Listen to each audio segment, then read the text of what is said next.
Hello, World Wide Web. Quick update from James, your local favorite stock guru. On the Dow Jones Industrial Average, we're down 700 points today, all morning long just about, and then it recovered. It popped back at the end at negative 280 at the end of the day. Rumors started flying, and banks were continuing to get drained. This thing might have been down 1,000 points today. It was certainly trying. New money was flooding into the market. At the same time, the rumors are flying that 0% or 0 points will be done by Jerome Powell next week because he is scared of a banking crisis and he does not want to teeter the scales any further because you might cause a banking crisis. So he's going to come out and tell everybody, I'm scared of a banking crisis. So we're not going to fight inflation, even though it went up 1% in the last 2 months when I haven't done anything about it. In 3 months, it's gone up 1%, and I'm not going to do a thing because I have so little faith in the banks that I think they will just fall over and nobody will have any money. If he comes out and says that, folks, if he comes out and says 0, I will be in my car before you to go suck all my money out, and so will every American. The Federal Reserve is not going to tell the country that the banks are insolvent and that they don't have any money and that there's a problem with them that's systemic that's going to make them close if he raises it another 0.25% or if he fights inflation. He has tools in his belt to raise rates to fight inflation, and these tools don't bring banks down. The reason Silicon Valley failed, the reason the other two failed, was not because of his interest rates. They were not related at all. They were gambling. They were playing the markets with depositors' money. In Silicon Valley's case, they were taking depositor money, which they couldn't loan to anyone because nobody's buying houses right now. So they decided to take that money and gamble in the bond market. They could have gambled in the stock market. They didn't do that. Apparently, it was the bond market. Same thing. They're just gambling, though. They could have taken it to the dog track. They could have played gold with it. They could have done all kinds of things probably to try to make money for that bank. They failed. They lost. They had to close. Their balance sheets didn't match up anymore. And crypto, they were investing in crypto, and two of these banks were taking it on as deposits and counting it as money. I'm not sure which one they did, but both were incredibly stupid. These are managerial issues. These are investment issues. This does not have absolutely nothing to do with the rate of rates or the rates of houses. The money that they got to loan to all the people for all their houses for the last 10 years, they're still getting that same great rate too. Yeah, the person they sold the house to is getting 3.5 points. They're still just paying 0.5% on that 30-year loan. So they're still making money off all those houses just like they always were. That never changed. The only thing that could change is if they took depositors' money and chose to do something stupid with it because they weren't making loans anymore. The sign that they're not making loans anymore is one of the things that Jerome Powell wants to see. But we still have inflation, sadly. They stopped. They started reducing rates. December, we went from 0.75 down to 0.5. January, we went down to 0.25. February, we didn't do anything. It's March now, and then we get to look back in the mirror, and we had a good handle, a good stranglehold on inflation. November, December. And then all of a sudden by January, just January, the first month of the year, we got inflation again rising 0.5%. The core inflation, which I guess he says is the most important measurement. I think the gas and food and rent should be included, but that's another argument. We know the rent's up big time, and we know the gas is going back and forth, and who knows where that's going to land, and we know that the food's still stupid. So I don't know. It's not going to be 0, no chance of 0. Him saying 0 causes a run on the banks and causes a massive market. He might as well be telling you that your money isn't safe at all And in that case, you might want to go get it out.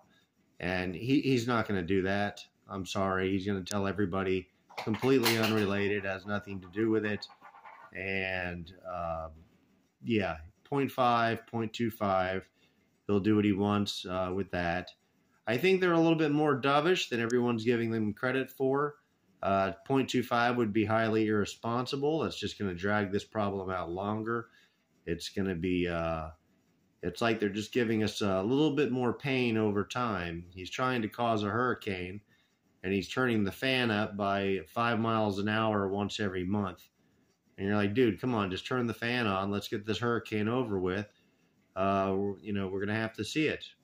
We're going to have to see employers hurting to the point where they take the for sale for hiring sign off the window, which will close the gap, shut down their 24-hour systems maybe and start closing at 9 p.m., run on a half a shift, cut the staff a little bit.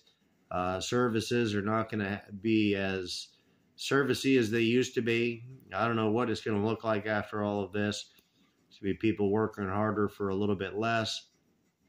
But everything hopefully will stay in harmony and in balance with each other. Yes, you'll make less, but yes, everything you buy will cost less. And we don't have to fear the end of the world. So that's the whole point of this exercise in raising rates, stopping the runaway inflation. If it goes down and during a crash, everything still stays in harmony. We still have our harmony. Maybe we still have our harmony if we're all making $1 million an hour. I'm not living in Venezuela right now, so I can't tell you how it's feeling over there. It looks like they're eating out of the gutter, so I don't think it's working too well. It might have looked like that before, though, so I'm not really sure. Actually, they were one of the richest countries on earth. They were actually rated as one of the best places to live 20 years ago. Now they are eating out of the gutter, living in cardboard boxes, and they're all making $1 million an hour because they did not handle their inflation. And they were like, oh, well, you know, oh, well. They just let it go. And then they printed some more money and spent it, and printed some more money and spent it. I guess they didn't want to tax the people because that's not what it was all about. That political movement was all about, you know, everyone's going to keep their money. We're just going to print as much of it as we need to and spend it like crazy on all this stuff. We're going to give everybody, put the whole country on welfare. They hooked everybody up for 10 years. And now they're all eating out of the gutter and looking at each other with $1 million bills in their pocket. That's where this ends if you do nothing about it. He's going to address inflation. He has to. I'm getting tired. I'm seeing all these videos on YouTube. He's not going to raise it anything. He's going to raise it zero. And they're telling it on the news or slipping it in through innuendo. So-and-so says that so-and-so says that it's going to be zero. You think the Fed chair is going to come out and just announce a banking crisis like that, recommending to you that you go suck out your money? That, if it were true, he wouldn't do it.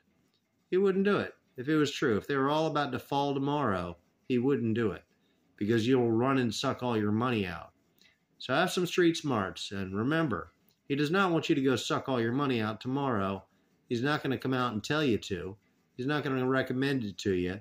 And he's not going to give you any ideas in your head why you think that that might be prudent. Him doing zero has become an impossibility, and that's how I feel about it. Yeah, so wanted to share that with you. Good 9 minutes, and we'll call that a video. We're still in a bear market, folks. The bulls are spunky, to say the least. To tell you, they'll come up with anything. You can look at the worst news that you got banks closing, not because of necessarily a banking crisis, but there is a run on the banks, and that is causing a banking crisis. So we might actually end up in a banking crisis, all fueled on fear, panic, inflation, and a couple of random. It's like somebody heard a gunshot and started a stampede, and then everybody got run over. So.